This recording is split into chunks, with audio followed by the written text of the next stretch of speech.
안녕하십니까. 석간 경제브리핑입니다. 오늘은 2026년 1월 26일 월요일입니다. 오늘 국내 증시는 코스피와 코스닥이 극명하게 엇갈린 모습을 보였습니다. 코스피가 5천선 앞에서 소폭 후퇴한 반면 코스닥은 무려 7.09%나 급등하며 닷컴버블 이후 최고치인 1000선을 돌파했습니다. 로봇주와 2차 전지주가 폭발적인 상승세를 보였고 글로벌 시장에서는 금값이 사상 최초로 온스당 5,000달러를 돌파하는 역사적인 순간을 맞이했습니다. 오늘도 박 교수님과 함께 시장을 깊이 있게 분석해 보겠습니다. 박 교수님, 안녕하십니까? 네, 안녕하십니까. 오늘 시장은 정말 극적이었습니다. 코스닥의 폭발적인 상승은 시장 구조 변화의 신호탄으로 볼 수 있습니다. 그렇습니다. 오늘은 천스탁 시대의 개막과 함께 금값의 역사적 돌파 그리고 국내 로봇 바이오 테마의 광풍까지 투자자들이 반드시 알아야 할 핵심 이슈들을 차근차근 짚어보겠습니다. 먼저 오늘 국내 증시 마감 상황부터 살펴보겠습니다. 코스피 지수는 4,949.5구로 마이너스 0.81% 하락 마감했습니다. 반면 코스닥 지수는 1064.41로 무려 플러스 7.09% 급등했습니다. 박 교수님, 이렇게 극명한 차이가 나타난 이유는 무엇입니까? 네, 오늘 시장은 전형적인 자금 대이동 현상을 보여줬습니다. 코스피 시가총액 상위 종목들, 특히 삼성전자가 15만 2,100원으로 보합권에 머물렀고, SK하이닉스는 73만 6천원으로 마이너스 4.04% 하락했습니다. 현대차도 49만 2,500원으로 마이너스 3.43% 떨어졌죠. 대형주에서 빠져나온 자금이 코스닥의 테마주로 집중적으로 유입된 겁니다. 코스닥이 7% 넘게 오른 것은 상당히 이례적인데요. 거래량도 폭발적이었을 것 같습니다. 맞습니다. 오늘 코스닥 시장의 거래대금은 평소의 2배를 훨씬 넘어섰습니다. 특히 개인 투자자들의 참여가 폭발적이었는데요. 일부 증권사 교육 사이트가 접속자 폭주로 한시 마비되는 해프닝까지 있었습니다. 코스닥 레버리지 상품에 대한 검색과 문의가 급증했다는 보도도 나왔죠. 이는 개미 투자자들이 코스닥 상승장에 적극적으로 베팅하고 있다는 신호입니다. 닷컴버블 이후 최고치라는 표현이 여러 언론에서 나왔는데 정확히 어느 시점과 비교하는 건가요? 코스닥 지수가 1000선을 넘어선 것은 2022년 이후 약 4년 만입니다. 하지만 역사적으로 보면 2000년 닷컴 버블 당시 코스닥은 2800선까지 올랐다가 폭락했죠. 그 이후 26년 만에 1000선을 안정적으로 회복한 것이기 때문에 의미가 큽니다. 당시는 실체 없는 기업들이 많았지만 지금은 로봇, 바이오, 2차 전지 등 실질적인 성장 동력을 가진 기업들이 주도하고 있다는 점에서 차이가 있습니다. 외국인과 기관의 매매 동향은 어땠습니까? 오늘 코스닥 시장에서 외국인과 기관 모두 순매수에 나섰습니다. 외국인은 약 2천억 원 규모의 순매수를 기록했고 기관도 1,500억 원 이상 사들였습니다. 개인 투자자들만의 잔치가 아니라 기관과 외국인까지 합세한 올인 장세였던 겁니다. 이는 단순한 테마 장세를 넘어 구조적인 상승 국면으로 진입했을 가능성을 시사합니다. 그렇다면 오늘 시장을 주도한 종목들을 구체적으로 살펴보겠습니다. 특히 로봇주의 상승이 눈에 띄는데요. 네, 로봇주가 완전히 폭발했습니다. 레인보우 로보틱스가 67만 9천 원으로 플러스 25.97% 급등하며 사상 최고가를 경신했습니다. 이 종목은 최근 일주일간 거의 연일 상한가 행진을 이어가고 있습니다. 휴릴 로봇은 1만 4,820원으로 마이너스 3.01% 소폭 하락했지만 이는 차익 실현 물량으로 보입니다. 해성 로보틱스 데이터는 오류로 나왔는데 이 종목과 관련된 뉴스가 있었죠. 네, 카네스티엔이 해성 로보틱스 인수를 발표하면서 관련주들이 동반 상승했습니다. 카네스티엔 측은 이번 인수로 로봇 밸류체인을 완성하겠다는 전략을 밝혔는데요. 단기적으로는 오버행 우려가 있지만 중장기적으로는 시너지 효과가 클 것으로 시장은 평가하고 있습니다. 로봇 산업 전반에 대한 기대감이 확산되면서 관련 부품주, 소프트웨어주까지 동반 상승했습니다. 2차 전지 섹터도 강세였는데요. 2차 전지주들이 로봇주 못지않은 상승세를 보였습니다. 에코프로가 13만 200원으로 플러스 22.95%, 에코프로 BM이 20만 9천원으로 플러스 19.91% 급등했습니다. 삼성 SDI도 38만 7천원으로 플러스 3.75% 올랐고요. 흥미로운 점은 2차 전지주들이 로봇 테마와 결합되면서 로봇용 배터리 수혜주로 재평가받고 있다는 겁니다. 로봇과 2차 전지의 결합이라는 테마가 시장을 지배한 셈이군요. 정확합니다. 일부 언론에서는 로봇 테마 올라탄 2차 전지주라는 표현을 쓰기도 했는데요. 실제로 휴머노이드 로봇이나 물류 로봇의 핵심 부품이 고성능 배터리이기 때문에 이런 연결고리가 투자자들에게 설득력 있게 다가간 것 같습니다. 다만 일각에서는 과도한 테마 확대 해석이라는 우려도 나오고 있습니다. 반도체주는 어땠습니까? 코스피 하락을 주도한 것으로 보이는데요. 네, 반도체주가 발목을 잡았습니다. SK하이닉스가 마이너스 4.04% 하락했고 삼성전자는 보합권이었습니다. 미국 시장에서 엔비디아가 187.67달러로 플러스 1.53%, TSMC가 334.87달러로 플러스 2.29% 상승한 것과 대조적입니다. 국내 반도체주는 최근 급등에 따른 차익 실현 압력과 함께 중국 경기 둔화 우려가 반영된 것으로 보입니다. 전문가들은 반도체주 조정을 어떻게 보고 있나요? 한 증권사 센터장은 반도체주 조정은 예측 불허이며 기업들이 경쟁력을 키우고 변동성을 줄여야 한다고 지적했습니다. 실제로 반도체 업종은 사이클이 명확한 만큼 단기 조정은 불가피하다는 시각이 많습니다. 다만 인공지능과 데이터 센터 수요는 여전히 견고하기 때문에 중장기 펀더멘털은 훼손되지 않았다는 평가가 지배적입니다. 바이오 섹터는 어떻습니까?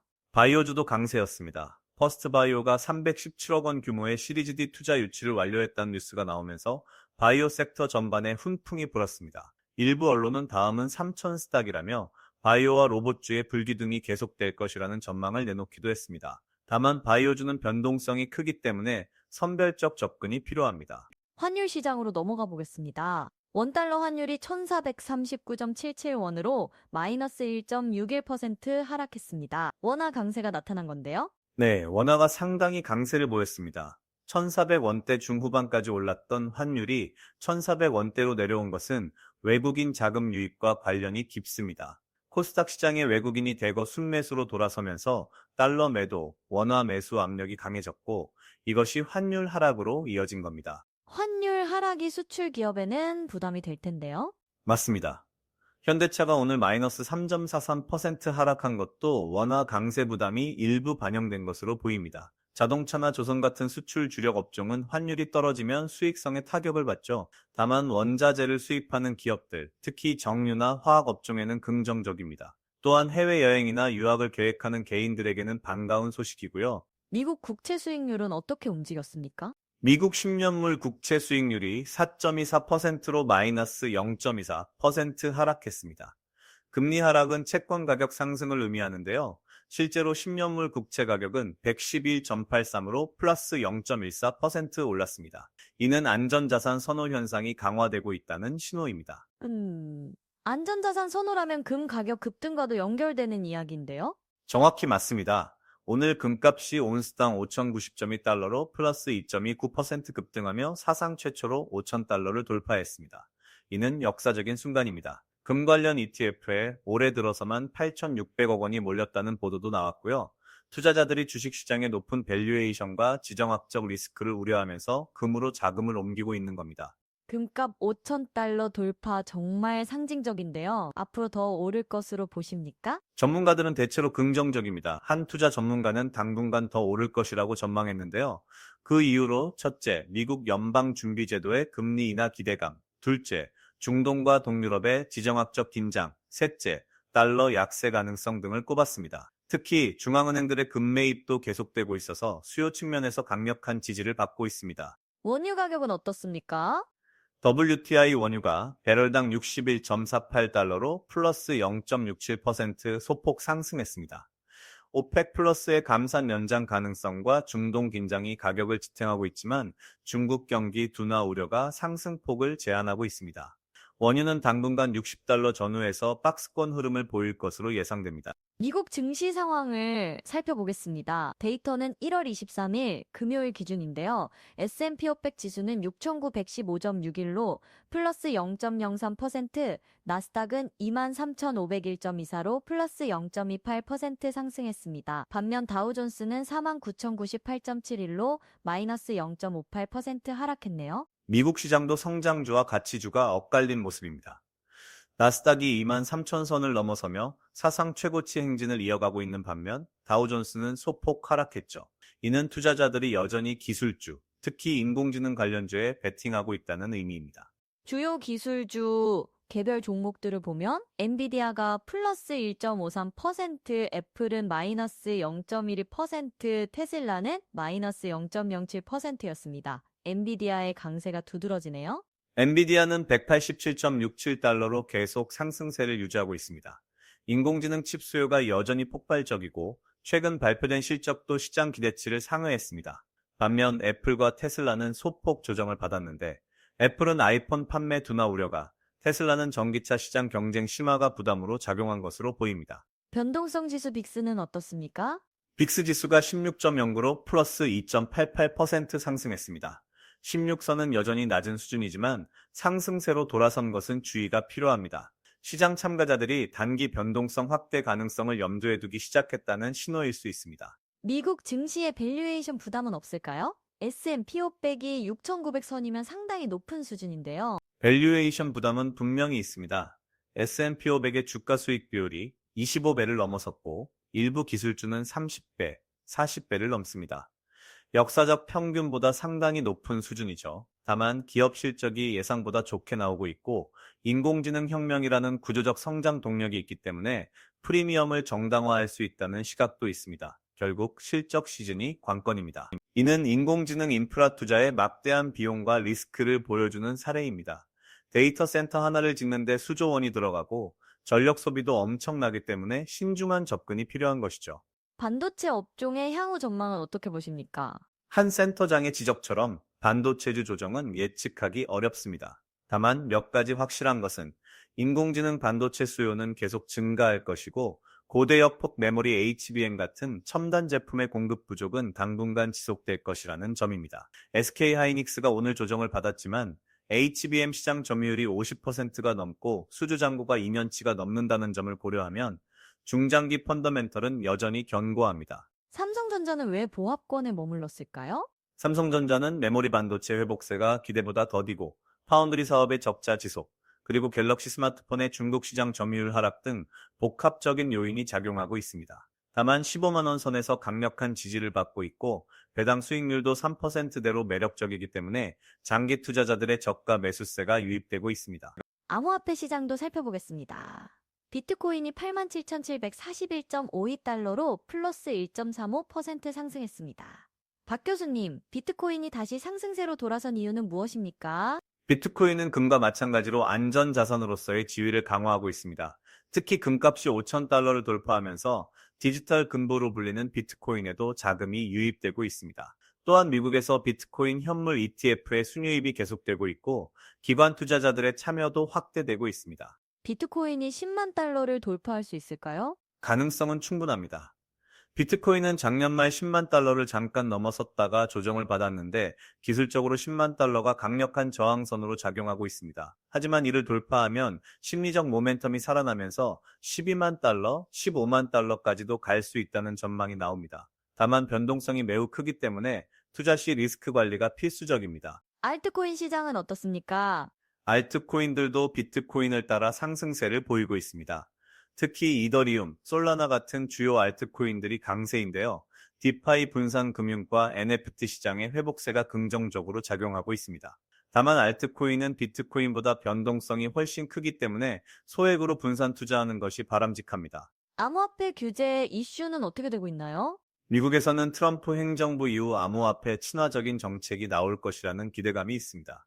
실제로 SEC 증권거래위원회의 인사교체 등 긍정적인 신호들이 나오고 있죠. 국내에서도 가상자산 과세 유예가 계속되고 있고 제도권 편입을 위한 논의가 진행 중입니다. 규제 불확실성이 해소되면 기관 자금 유입이 더 활발해질 것으로 예상됩니다. 이제 이번 주와 다음 주 주요 일정 그리고 투자 전략을 짚어보겠습니다. 박 교수님, 주목해야 할 이벤트가 있을까요? 이번 주는 미국 기업들의 4분기 실적 발표가 집중됩니다. 특히 화요일에 마이크로소프트, 수요일에 메타와 테슬라, 목요일에 애플과 아마존이 실적을 발표합니다. 빅테크 실적이 시장 방향을 좌우할 것으로 보입니다. 국내에서는 삼성전자와 SK하이닉스의 잠정 실적이 이미 나왔지만 세부 내용과 가이던스가 중요합니다. 경제지표 발표는 어떤 것들이 있나요? 수요일에 미국 연방공개시장위원회 FOMC 회의 결과가 발표됩니다. 금리 동결이 확실시되지만 파월 의장의 기자회견에서 나올 향후 금리 경로에 대한 힌트가 중요합니다.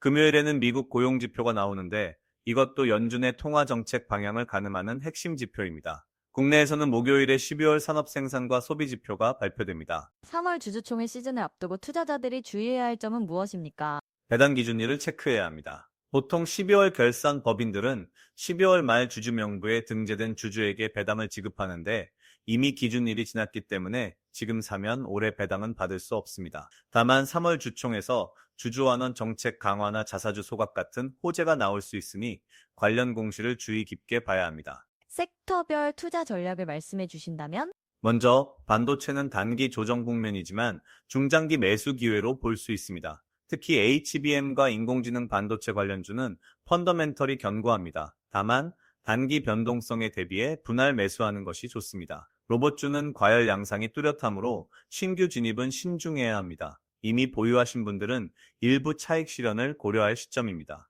다만 중장기적으로 로봇 산업의 성장성은 확실하므로 조정 시 우량주 중심으로 저가 매수하는 전략이 유효합니다. 2차 전지는 로봇 테마와 결합되면서 재평가받고 있지만 실적 개선 속도를 확인해야 합니다. 에코프로, LG에너지솔루션 같은 대형주 중심으로 접근하는 것이 안전합니다. 바이오주는 선별 투자가 필수입니다. 임상 진행 상황, 파이프라인의 질, 재무 건전성을 꼼꼼히 체크해야 합니다. 특히 시리즈 투자 유치 소식이 나온 기업들은 단기 모멘텀이 있을 수 있습니다. 방어적인 포트폴리오 구성도 필요할까요? 반드시 필요합니다. 코스닥이 급등했고 밸류에이션 부담이 커진 만큼 포트폴리오의 30%에서 40%는 안전 자산으로 보유하는 것이 좋습니다. 금, ETF, 달러 자산, 우량 회사채 등이 대안이 될 수 있습니다. 특히 금은 5,000달러를 돌파했지만 추가 상승 여력이 있다고 보고 일부 비중을 가져가는 것도 고려할 만합니다. 개인 투자자들에게 당부하고 싶은 말씀이 있으시다면?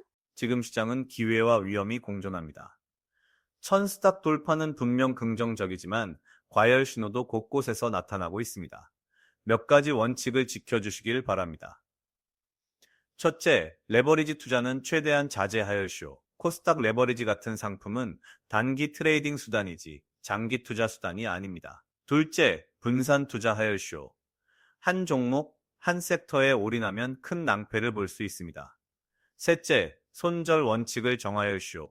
매수가 대비 마이너스 10%나 마이너스 15% 같은 기준을 정해두고 그 선을 지키는 것이 중요합니다. 넷째, 공부하여시오. 증권사 교육 사이트가 마비될 정도로 관심이 높다는 것은 좋은 현상이지만 단순히 수익률만 쫓지 말고 기업 분석, 산업 이해, 거시경제 흐름을 공부하시길 바랍니다. 다섯째, 여유 자금으로 투자하여시오. 생활비나 빚을 내서 투자하면 심리적 압박 때문에 올바른 판단을 할 수 없습니다. 이번 주 시장 전망을 한 문장으로 요약한다면? 기회는 있지만 경계를 늦추지 말라입니다. 코스닥의 상승 모멘텀은 당분간 이어질 수 있지만 변동성 확대에 대비해야 하고 미국 빅테크 실적과 연준 회의 결과를 주의 깊게 지켜봐야 합니다. 선별적 접근과 리스크 관리가 그 어느 때보다 중요한 시점입니다. 네, 오늘 석간 경제 브리핑에서는 코스닥의 역사적인 천선 돌파와 금값의 5,000달러 돌파, 그리고 로봇 바이오 2차 전지 섹터의 폭발적인 상승을 중심으로 시장을 분석해봤습니다. 박 교수님, 오늘도 명쾌한 분석 감사합니다. 감사합니다, 투자자 여러분. 흥분된 시장일수록 냉정함을 유지하시길 바랍니다. 천스닥 시대가 열렸지만 그만큼 변동성도 커질 수 있다는 점을 명심하셔야겠습니다. 레버리지 투자의 유혹에 빠지지 마시고 분산 투자와 리스크 관리 원칙을 지키시길 바랍니다. 내일도 변화하는 시장 상황을 발빠르게 전해드리겠습니다. 지금까지 석간 경제 브리핑이었습니다. 감사합니다.